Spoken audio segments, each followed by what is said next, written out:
8 മാസത്തിലേക്ക് നീളുന്ന ബഹിരാകാശവാസത്തിനിടെ സ്പേസ് സ്റ്റേഷനിൽ ചീര വളർത്തുകയാണ് നാസയുടെ സുനിത വില്യംസ്.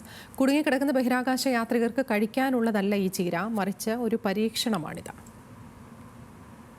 അന്താരാഷ്ട്ര ബഹിരാകാശ നിലയത്തിലെ മൈക്രോഗ്രാവിറ്റിയിൽ ചീരവിഭവമായ ലെറ്റസ് ആണ് സുനിത വില്യംസ് വളർത്തുന്നത്. പ്ലാന്റ് ഹാബിറ്റാറ്റ് 7 എന്ന് വിളിക്കുന്ന ഈ പരീക്ഷണം സസ്യത്തിന്റെ വളർച്ചയിൽ ജലാംശത്തിന്റെ അളവിന് എത്രത്തോളം പ്രാധാന്യമുണ്ടെന്ന് കണ്ടെത്താനാണ്. ഭാവിയിൽ ബഹിരാകാശത്തെ ഭക്ഷ്യോത്പാദനത്തിനും ഭൂമിയിലെ കാർഷിക പുരോഗതിക്കും നിർണായകമായിരിക്കും പരീക്ഷണത്തിലെ കണ്ടെത്തലുകൾ. വിവിധ ജല സാമ്പിളുകൾ ഉപയോഗിച്ചാണ് പരീക്ഷണം.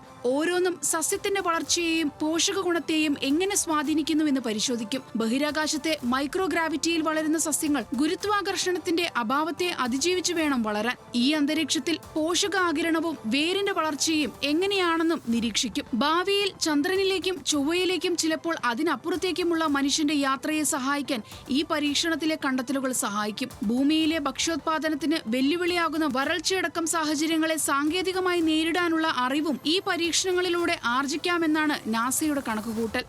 International desk, news Malayalam.